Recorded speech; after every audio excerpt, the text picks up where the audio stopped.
그것이 좀 있습니다. 여러분, 예전에 제가 좋아했던 아나운서 전설이죠. 아마 백지연 MBC 아나운서 아세요? 요즘 대훈이는 모를 건데, 그쵸? 그쵸? 주한이는 알 건데,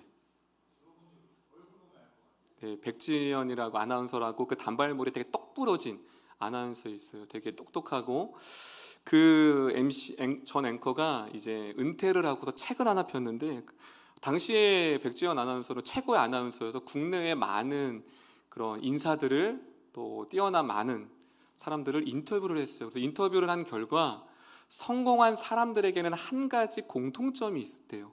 그래서 그 한 가지 성공한 인사들의 공통점을 가지고 써낸 책이 뭐냐면, 다 따라하겠습니다. 크리티컬 매스. 크리티컬 매스. 크리티컬 매스라는 책을 냈어요. 여러분, 크리티컬이라는 건, 여기 물리학 전공 있나요? 그 크리티컬 매스라는 거는 그 물리학 용어예요. 우리 한번 제가 쉽게 풀어놨는데, 자, 임계질량입니다. 다음입니다. 임계질량. 임계질량이 뭐냐면 핵분열 연쇄 반응을 유지하는 데 필요한 최소 질량이에요. 한마디로 말하면 어떠한 변화를 만들어내는 데에는 반드시 필요 충분 효과가 있다는 거예요. 반드시 무엇을 변화가 일어나는 데는 필요한 충분과 수나 양이 필요하다. 여러분, 예를 들면 이 임계질량을 쉽게 표현하면, 여러분, 물이 끓는 데는 몇 도가 필요하죠? 몇 도가 돼야지 물이 끓죠? 네? 100도죠. 자, 그런데 99.9도예요. 그럼 물이 끓어요, 안 끓어요? 안 끓죠. 아무리 99.9도가 돼도 물은 안 끓어요. 몇 도가 돼야 돼요? 바로 100도. 그 100도가 바로 임계질량, 뭐예요? 크리티컬 매스라는 거예요. 한마디로 어떠한 것을, 물을 끓는 데는 그 필요한 양과 그 필요한 질량이 필요하다는 거예요. 너무 단순한 거죠. 어렵게 말을 하지만. 근데 제가 이 크리티컬 매스라는 것을 문구를 보면서 신앙생활, 믿음과도 관련돼 있다라는 생각이 들었어요. 여러분, 믿음에도 메디컬 매스가 있어요. 여러분, 어떠한 기적을 내는 데는, 어떠한 역사를 내는 데는 그만한 뭐가 필요하죠? 믿음이 필요하죠. 산을 옮길 만한 믿음이 필요하고요. 내가 저 사람을 사랑해야 할 믿음이라는 것이 필요하죠. 결국은 그것이 도달하지 않으면 우리는 사랑할 수 없고, 산을 옮길 만한 믿음이 없으면 기적이 일어나지 않는다라는 거예요. 그래서 오늘 그 크리티컬 매스, 이 에스라라는 사람에게도 그 인생의 한계를 극복해야만은 크리티컬 매스가 있었는데, 그것을 극복했어요. 그래서 오늘 이 크리티컬 매스, 에스라가 감당하고 그 하나님이 주신 사명을 감당하기에 필요한 그 매스를 감당했던 에스라를 보면서, 여러분에게 지금 하나님께서 무엇을 요구하시고, 또한 내가 그것을 믿음으로 보존하고 이겨야 할 이유가 무엇인지를 우리가 좀 살펴봤으면 좋겠습니다. 여러분, 에스라 하면 딱 떠오르는 사건이 있으세요? 여러분, 뭐세요? 에스라 하면 뭐가 있을까요? 에스라 앞에 뭐가 붙죠? 우리 구약개요 들으신 분, 기억하시는 분? 학사라는 말이 듣죠. 학사라는 건 뭐냐면 서기관이에요. 여러분, 그 복음서에 보면 서기관들이 많이 나오잖아요. 서기관들은 뭐 하는 사람이에요? 율법을 가르치는 사람이에요. 율법을 강론하는 사람. 그래서 이 에스라는 학사, 서기관인 동시에 제사장이에요. 여러분, 제사장은 어디 가문에만 해당될 수 있죠? 난 제사장을 섬기고 싶어요. 안 돼요. 어느 가문에만 제사장을 할 수 있죠? 그렇죠. 아론의 자손들만 제사장을 할 수 있어요. 그래서 이 에스라가 학사이면서, 그리고 뭐예요? 아론 제사장의 가문이에요. 그렇다면 이 친구는 이제 나이가 들면 성인 20살이 되어야지만 제사장을 할 수가 있어요. 그런데 문제는 에스라의 고향이 어딘 줄 아세요? 대단합니다. 바벨론. 여러분, 에스라의 고향이 어디냐면 바벨론이에요. 목사님, 어떻게 이스라엘 백성이 바벨론이 어떻게 제사장이에요? 구약을 아시는 분들은 그들이 바벨론을 포로로 끌려갔죠. 그렇죠? 그렇다면 포로 2세인 거예요. 자신의 부모님이 먼저 포로로 이스라엘 백성에서 포로로 끌려가고 그곳에서 태어난 인물이 누구예요? 에스라인 거예요. 자, 그렇다면 에스라가 제사장의 신분으로 태어났어요. 근데 문제는 현실은 어디예요? 여러분, 제사장의 역할이 뭐예요? 제사를 집도하는 거잖아요. 그런데 문제는 바벨론 땅에서는 제사를 드릴 수 있어요, 없어요? 제사가 없죠. 제사는커녕 우상만 섬기죠. 그건 뭐죠? 태어날 때부터 비참한 현실을 마주한 사람이 누구예요? 에스라였어요. 고향도 뺏기고 성전도 파괴되고 전혀 하나님을 예배하지, 한 번도 예루살렘에서 하나님을 예배하지 못했던 에스라. 그런데 자신의 신분은 뭐예요? 제사장이에요. 그 직책이 뭐죠? 무용지물. 제사장이면 뭐예요? 제사를 집도할 수가 없어요. 제사장의 꿈을 꿀 수도 없고 제사장으로서 준비할 수도 없어요. 학사 이스라엘이 뭔가 말씀을 가르쳐야 되는데, 여러분 생각해 보세요. 바벨론 땅에서 말씀을 볼 수도 없고 가르칠 수도 없죠. 오히려 그 시대는 말씀을 외면한 시대고 하나님 자신들을 버렸다고 해서 하나님을 떠난 세대가 바로 그 바벨론 땅에서 살았던 사람들이었어요. 그럼 에스라에게 어떠한 꿈이 있겠어요? 그런데 그렇게 무용지물인 제사장, 말씀을 가르칠 수도 없고 현실의 처참한 가운데서도 에스라 가운데에 하나의 꿈이 있었어요. 그게 무슨 꿈일까요?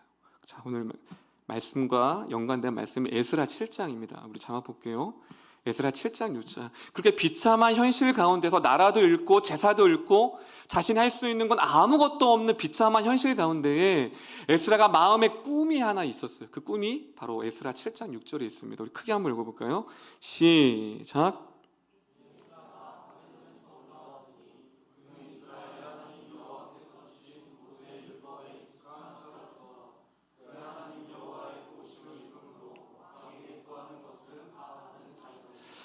할렐루야.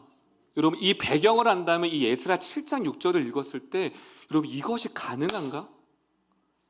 바벨론 포로예요. 말씀을 볼 수도 제사를 드릴 수도 없는데 그가 모세의 율법에 익숙하다는 건 뭐냐면 능숙한, 준비, 이 원어가 그거예요. 그가 말씀에 능통했다는 건 뭐냐면 매일매일 말씀을 몰래 숨어서 뭐 했다라는 거예요? 말씀을 연구했다라는 거예요. 말씀을 익숙한 거예요, 너무. 근데 그 말씀을 익숙한 이유가 자기를 위해서 자기의 영혼의 양식이 아니라 준비된이라는 히브리어가 쓰여졌다는 건 뭐예요? 그가 준비했다라는 거예요. 뭘 준비했을까요? 무엇을 꿈을 꾸고 에스라가 무엇을 기다렸을까요? 지금은 바로 이 우리 민족이 바벨론 땅 가운데서 비참한 가운데 포로로 끌려 있지만 언젠가 우리가 하나님 앞에 그 예루살렘 성전이 회복되어져서 하나님을 예배하며 이 백성들에게 자신이 말씀을 가르칠 그 꿈을 꿨다라는 거예요. 할렐루야. 할렐루야. 이건 불가능한 거예요, 여러분. 그런데 이 에스라가 어떠한 꿈을 꿨을까요? 왜요? 구약을 연구하기 시작했어요. 말씀을 연구하기 시작했어요. 모세오경과 그 말씀을 연구하는 가운데 그에게 눈에 띄어진 건 뭐냐면 하나님의 언약의 약속이 들어왔어요. 할렐루야. 현실이 아니라 구약의 자신의 믿음의 선조들을 보니 우리와 같이 오히려 자신의 믿음의 조상들은 400년 동안 애굽이라는 곳에서 굴레 가운데 있었지만 그 모세라는 인물을 통해서 하나님의 언약을 받았고 그 언약을 붙들고 현실과 무너진 처참한 현실이 아니라 상황이 아니라 무너짐이 아니라 하나님의 언약의 약속을 붙들고 살았던 믿음의 말씀을 붙들고 그가 그때부터 하나님의 언약의 말씀을 붙들기 시작했어요. 할렐루야. 할렐루야. 할렐루야. 우리 여기 청년들만 할렐루야. 왜 아멘이 안 되는 줄 아세요? 믿어지지 않아서 그래요. 너무 비현실적인 거예요. 그리고 우리는 직장, 이 관계, 지금의 하루하루도 허덕이기도 힘든데 어떻게 자신이 민족이 멸망당하고 모든 것이 무너진 그 상황 가운데서 하나님의 꿈을 꿀 수 있지? 너무 비현실적인 게 에스라한테요. 그런데 에스라에게는 꿈을 꿨습니다. 말씀을 외면한 시대 가운데서 에스라는 말씀을 붙들었어요. 그런데 많은 사람들이 얼마나 무모했을까요? 그 꿈이. 여러분, 그 에스라의 꿈이 얼마나 무모합니까, 여러분? 성전도 없고 우리는 지금 바벨론 제국에 포로로 끌려왔는데 현실을 모르는 어린아이의 꿈이라고 생각했을 거예요. 너무 무모하죠. 현실감이 없죠. 현실적이지 않죠. 에스라는. 그가 구약의 말씀을 연구하면서 하나님의 꿈이 약속이 들어왔습니다. 그래서 무엇이죠? 약속이 아닌 땅에서 하나님의 약속을 붙들었습니다. 할렐루야. 약속이 사라진 땅에서 약속의 땅을 바라보았던 사람, 그 사람이 누구예요? 바로 학사 에스라였습니다. 오지 않을 것 같은 그날을 준비했어요. 그래서 말씀을 열심히 연구했어요. 언젠간 내가 이 이스라엘 백성에게 말씀을 전할 그때, 그게 누구예요? 에스라의 꿈이었어요. 하나님 에스라에게 바벨론 땅에서 그 꿈을 그에게 주셨습니다. 그래서 드디어 그날이 왔어요. 포로 1차 귀환. 여러분, 포로 1차 귀환은 70년 만에 드디어 그 문이 열렸어요. 그때 에스라가 어떠했을까요? 마음이 흥분됐겠죠. 거봐라, 많은 사람들에게 내 꿈이 무모하다고 했지? 드디어 우리가 고국 땅. 여러분, 에스라는 한 번도 포로 2세기 때문에 고국 땅을 밟아본 적도 없고 들어본 적도 없어요. 예루살렘을 경험한 적도 없어요. 그 마음 가운데 꿈으로 봤어요. 그 예루살렘 성전을. 그래서 드디어 포로 1차 기한이 왔습니다. 근데 문제는 포로가 1차, 2차, 3차인데 1차 때 에스라가 들어가지 못했어요. 첫 번째 좌절이 이때 왔습니다. 자막 한번 볼까요? 자, 1차가 몇 년도예요? BC 537년이에요. 무려 몇 명이 포로 1차에 귀환했어요? 약 5만 명 정도. 그런데 문제는 에스라가 포로 1차 귀환 때 들어가지 못했어요. 여러분, 얼마나, 저 같으면 엄청 낙심했을 것 같아요. 여러분이 원하는 대학에 떨어진 것보다, 여러분이 원하는 사람을 만나고 헤어지는 것보다, 직장에서 퇴사하는 것보다 너무 힘들었을 것 같아요.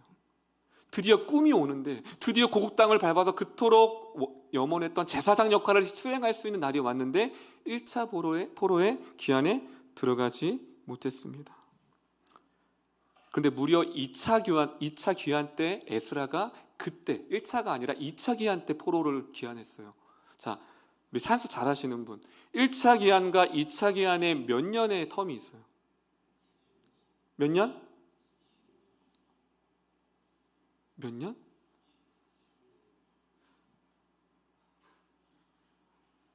연도가 잘못됐네요. 죄송해요. 537년은 맞아요. 여기서 80을 빼야 돼요. 자, 몇 년이죠 그럼? 80. 537, 그렇지, 457이에요. 자, 그렇죠. 역시 우리 전사님 감사해요. 네. 여러분, 1차 귀환에서 첫째 실망했죠. 그런데 무려 몇 년이 지났어요? 80년. 여러분, 생각해 보세요. 80년이에요. 79년이 지났어요. 마치 하나님이 자신을 잊혀진 것 같이 안 느껴지겠어요, 여러분? 1차 귀환 때 드디어 자신의 꿈이 이루어질 때가 왔는데 무려 몇 년 동안 침묵하셨어요, 하나님은? 79년. 그런데 79년이라는 시간 동안 그 무려 자신이 잊혀진 것 같았는데, 그때 에스라 7장 10절에 이렇게 말합니다. 에스라 7장이 포로 2차 귀환을 다룬 장이에요. 집에 가셔서 에스라 7장을 보시면 오늘 배경을 더 여러분들이 쉽게 이해할 수 있을 거예요. 자, 그렇게 무려 1차 귀환 때 실패하고 2차 귀환 무려 80년이나 침묵했는데 하나님이 그때 그가 이렇게 결심합니다. 1장 10절 시작.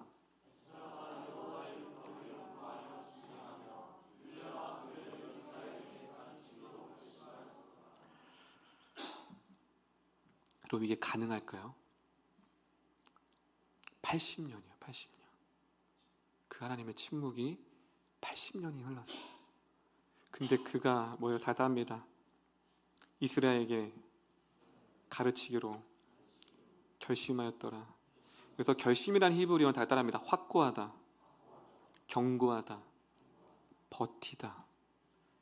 여러분, 그가 무려 80년 동안 뭐 했어요? 버텼어요. 이게 뭐예요? 바로 크리티컬 매스. 에스라에게 크리티컬 매스는 뭐예요? 견뎌야 하는, 그 하나님의 꿈과 기적을 이루게 견뎌야 하는 그 크리티컬 매스가 뭐예요? 80년이라는 시간이었어요. 그 침묵. 여전히 꿈은 꾸었지만, 준비했지만 여전히 현실은 암담하고 현실은 변하지 않는 현실. 근데 그가 그 크리티컬 매스를 포기하지 않고 그가 하나님 앞에 나오게 됩니다. 드디어 꿈에 그리던, 여러분 이때가 에스라가 몇 살인 줄 아세요? 120살. 할아버지. 하나님 너무 무심하지 않아요? 좀 청년 때, 80년 전에 불렀으면 몇 살이요? 40살 때, 딱 제 나이 때네요. 얼마나 왕성하게 사역할 수 있어요? 여러분 120세 돼가지고, 그런데 에스라는 120세가 됐지만 자기가 젊었을 때 꾸었던, 주셨던 그 꿈을 여전히 간직하며 그렇게 그 때를 준비했어요. 하나님의 때를 준비했어요. 도착했어요. 그때 후의 이야기가 바로 오늘 말씀이에요. 그 후의 이야기. 그가 120세가 돼서 수많은 시간을 침묵 가운데 견디고 꿈을 간직하고 시작한 때가 바로 오늘 말씀. 이제 이게 서론이고 이제 본론으로 들어갑니다. 여러분 이 배경을 알아야지만 오늘 이 그들이 성벽이 회복되고 하나님과의 관계가 회복되고 하나님을 경배하는 이 본문이 누구의 꿈을 통해 이루어졌고, 한 사람의 꿈이 무너졌던 이스라엘 백성의 신앙과 하나님을 외면했던 우상으로 가득 찼던 그 이스라엘 백성들이 하나님을 경외를 회복할 수 있는 그 시발점이 됐다라는 것. 자, 오늘 본문 보도록 하겠습니다. 느헤미야 8장 1절입니다. 이 배경을 가지고 오늘 본문 들어가 볼게요. 느헤미야 8장 1절. 자, 느헤미야 8장 오늘 본문입니다. 1절 크게 한번 읽어볼게요. 시작.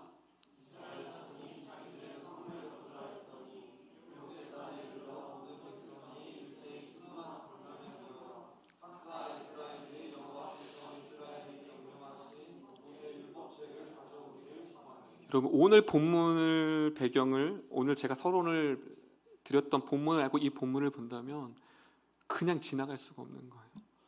여러분 그들은 하나님을 버렸던 사람들이었어요. 근데 그들이 지금 에스라한테 모입니다. 수문학 함장에. 여기 보면 모든 백성이래요. 하나님을 외면했던, 하나님을 버렸던 그들이 누구 앞에 모여요? 에스라 앞에.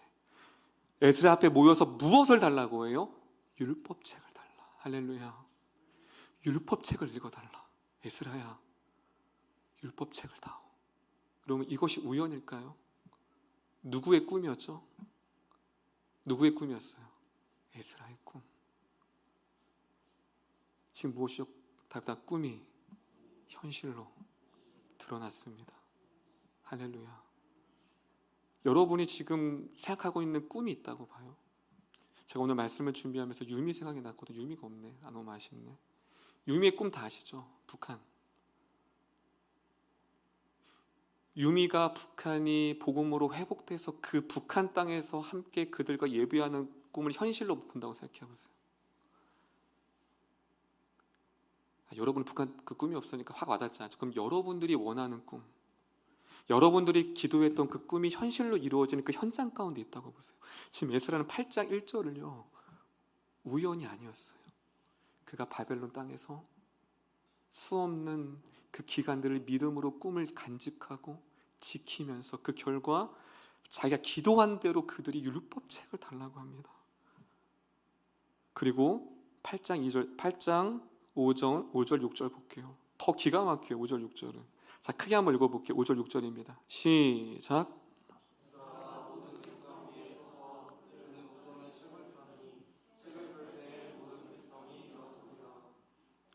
6절 시작.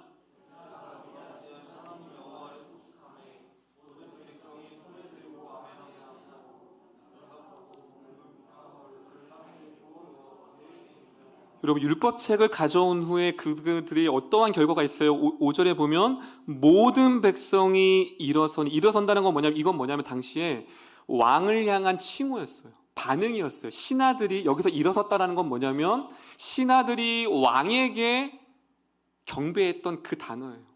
그들이 드디어 자신을 버렸던 그 왕을 자신의 주권자, 자신의 참된 왕으로 지금 모든 백성도 일어나는 거예요. 그리고 6절에 보면 위대하신 하나님을 송축하며 모든 백성이 손을 들고 아멘 아멘 하고 응답하고 몸을 굽혀 땅에 대고 여호와를 경배하니라. 할렐루야. 할렐루야.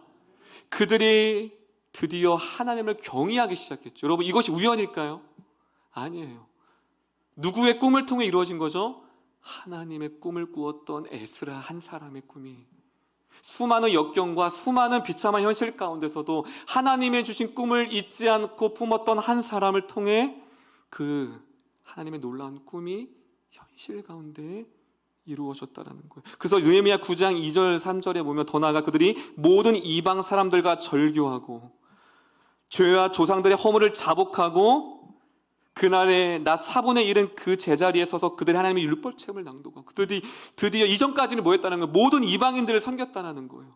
그런데 그들이 에스라의 꿈이 그들을 하나님 앞에 온전히 경배하는 자로 세워졌다는 것입니다. 꿈을 포기하지 않았던 에스라 한 사람을 통해 그 하나님의 꿈이, 무모해 보였던 하나님의 그 꿈이 현실 가운데 일어나는 현장을 우리의 눈으로 보고 있다는 것입니다. 할렐루야. 할렐루야. 여러분, 그 백성들이 그 하나님 회복할 수 있는 은혜는 누구 때문에 은혜를 누리게 된 거죠? 에스라는 한 사람. 여러분, 이처럼요, 은혜는요, 누군가의 꿈과 희생과 누군가의 헌신이 있었기 때문에 은혜를 누릴 수 있는 거예요. 그렇다면 저와 여러분들이 받은 은혜 있잖아요. 이 조선 땅, 아무것도 없었던 흑암과 같은 이 조선 땅에 어떻게 이렇게 교회의 십자가가 세워지고 그 복음이 오늘날 나에게까지 전달됐을까요? 여러분, 최초의 선교사가 누구예요? 다 아는 것처럼 토마스 선교사입니다. 여러분, 원래 토마스 선교사는 중국 선교사였어요. 중국에서 풍토병으로 아내를 잃어버렸어요. 누가요? 토마스 선교사가. 근데 그때가 위기였어요. 그게 그에게는, 토마스에게는 크리티컬 매스였어요. 불가능한 지점. 근데 아내가 풍토병으로 죽고서 그에게 두 번째 꿈이 왔어요. 그게 조선 땅이었어요. 조선에 대한 소식을 듣게 됐어요. 수많은 고아들. 초대 선교사들이 한국 교회사를 보면 길거리에 가난뱅이들과 시체들이 널렸대요. 가난한 나라, 외면한 나라, 글자도 모르고 아무것도 없는 조선 땅. 토마스 선교사님 안에 꿈이 들어오기 시작했어요. 그 꿈을 기도하기 시작했어요. 그때 우리가 다 아는 제너럴 셔먼호가 들어간다는 연락을 받았어요. 그때 그는 제너럴 셔먼호의 몸을 싣게 됩니다. 그리고 드디어 그동안 꿈꿔왔던 자신의 제2의 고향인 조선 땅을 눈앞에 보게 됐어요. 그래서 그가 가장 처음으로 성경책 2권을 들고 제너럴 셔먼호를 내려서 대동강에 뛰어들었어요. 헤엄쳐서. 근데 다 알죠, 스토리. 그때는 당시는 미국에 대한 적대감이 있기 때문에 박해했었죠. 그래서 그때 백정이었던 박충군이라는 사람이 있어요. 그 사람이 칼을 들고 달려오는 그 토마스 선교사를 향해 난도질을 하게 됩니다.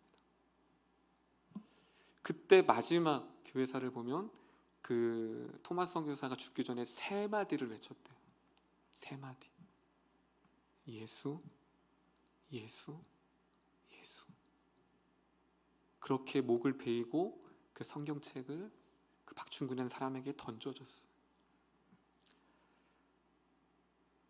그렇게 그 토마스 선교사를 죽이고 집에 들어가는데 잠이 오지 않는 거예요, 이 박충군이. 그래서 왜 그럴까요? 그러고 가다가 그 사람이 마지막 토마스 선교사의 눈을 봤던 사람이 그 박충군이라는 사람이었거든요. 그래서 다시 가서 그 선교사가 던져줬던 성경책을 집에 가지고 왔어요. 근데 당시에는 성경책을 가지고 읽는 것만으로도 사살됐기 때문에 그가 한 권은 숨겨두고 한 권은 박영식이라는 사람한테 그 책을 넘겨줬어요.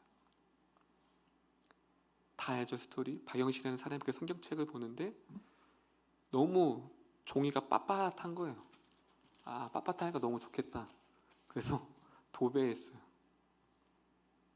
그게 그 과정인 거예요. 그 도배를 했는데 그가 잠을 이렇게 청하고 청할 때마다 뭐가 보여요? 말씀이 보이는 거예요.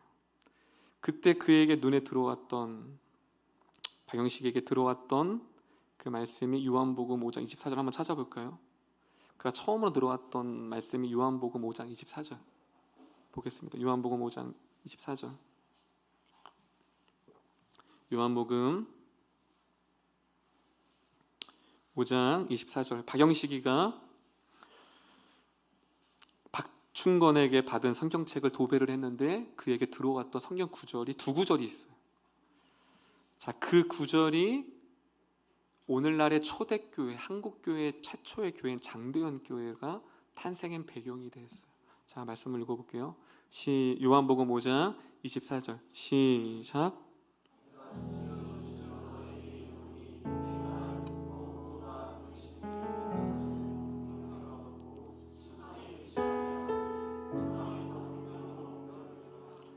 뭐 천장인지 옆인지 모르겠는데 딱 누웠는데 이 말씀이 눈에 들어온 거예요. 진실로 진실로 이르노니 나를 내 말을 듣고 나를 보내신 믿는 자의 영생을 얻고 심판이 이르지 아니 사망의 생명에 옮기니라. 그 조선 땅이었던 사망으로 가득 찼던 죽음으로 얼룩졌던 그 땅에 박영식이라는 이 말씀이 들어오기 시작해요. 그리고 두 번째가 요한복음 14장 1절 3절 제가 읽을게요. 너희는 마음에 근심하지 말라. 하나님을 믿으니 또 나를 믿으라. 내 아버지 집에 거할 곳이 많도다. 그렇지 않으면 너희에게 일렀으리라. 내가 너희를 위하여 거처를 예비하러 가노니 가서 너희를 위하여 거처를 예비하면 내가 다시 와서 너희를 내게 영접하여 나 있는 곳에 너희도 있게 하리라. 이 말씀이 박영식이라는 사람에게 확 들어오게 되었어요. 근데 그 박영식이라는 팀이 평양 최초의 교회, 널다리골 교회가 나중에 최초의 교회 장대현 교회가 됐어요. 근데 그 교회가 1907년에 평양의 대부흥 운동의 근원지가 됐어요. 여러분, 그 최초의 교회가 오늘날 한국 교회가 되었고 오늘날 나에게까지 복음이 와닿게 됐어요. 여러분, 우연인가요? 내가 하나님을 만나는 것, 내가 그 은혜를 누리게 된 게 우연일까요? 누구의 꿈 때문이죠? 토마스 선교사. 그에게도 크리티컬 메스가 있었죠. 아내가 죽고 모든 것을 포기하고 싶었어요. 그런데 조선 땅을 향한 그 하나님의 그 놀라운 기적을 위해선 그 아픔의 시간을 견뎌야만 했어요. 크리티컬 메스. 여러분, 이처럼 수많은 꿈의 사람, 그 꿈을 포기하지 않은 어떠한 한 사람 때문에 그 은혜를 누리도록 토마스 선교사가 없었다면 우리는 한국교회는 없어요. 저와 여러분도 없어요. 구원도 없을 거예요. 지금도 누군가가 이 한국교회를 위해 기도하고 그 꿈을 놓지 않았기 때문에. 여러분, 토마스 선교사가 왜 그 마음을 가지게 됐을까요? 누군가가 이 조선 땅, 한 번도 가보지 못한 이 미전도 종족인 조선 땅을 위해 기도했던 한 사람이 있었기 때문에 우리에게 그 복음이 왔다라는 거예요. 그렇다면 여러분들의 담겨진 꿈은 무엇입니까? 아니, 여러분이 지금 꾸고 여러분의 꿈 때문에 그 은혜를 누려야 하는 그 영혼들이 있다라는 거예요. 할렐루야. 에스라 한 사람을 통해 그 은혜를, 그 회복을 해야 될 이스라엘 백성이 있었던 것처럼 토마스 선교사 한 사람 때문에 이 조선 땅에 그 은혜를 누린 것처럼 저와 여러분의 그 꿈 하나 때문에 그 은혜를 만나야 할 영혼들이 지금도 있다라는 거예요. 그렇다면 여러분들이 넘어야 하는 크리티컬 메스는 무엇입니까? 여러분을 자꾸 억누르는 현실들, 처참한 변하지 않는 현실들, 내 마음의 어려움들, 자꾸 여러분들 그 하나님의 기적, 그것을 이루기, 여러분이 주신 그 꿈을 이루기 위해서는 그 크리티컬 메스를 견뎌야 돼요. 할렐루야. 할렐루야. 오랜 침묵, 기다림이죠. 성경은요, 계속 기다림을 기다리라고 해요. 근데 우리는 그 기다림을 못 참아요. 은혜도 마찬가지예요. 하나님은 은혜를 주시지, 아무리 구해도 은혜를 주시지 않을 때가 있어요. 기다리세요. 왜 나는 은혜가 없지? 왜 설교를 들어도 감동이 없지? 그것이 크리티컬 메시지일 수 있어요. 기다리는 거예요. 하나님 주시지 않으면 우리가 아무리 은혜를 구해도 들리지 않는 거예요. 기다리는 거예요. 근데 우리는 자꾸 꿈을 잃어버려요.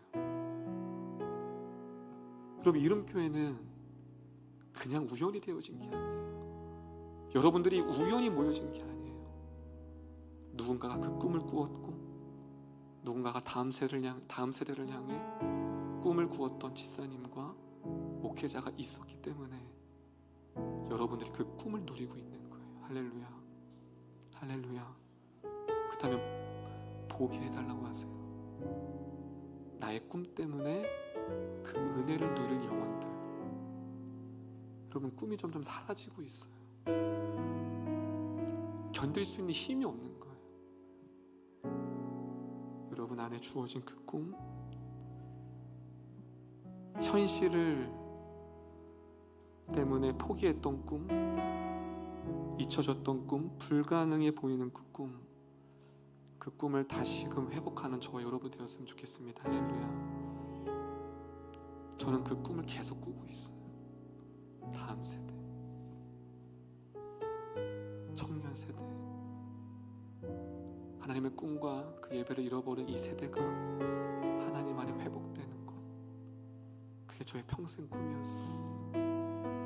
그 꿈대로 이루어 가셨고 앞으로도 그 꿈은 계속 이루어질 거예요.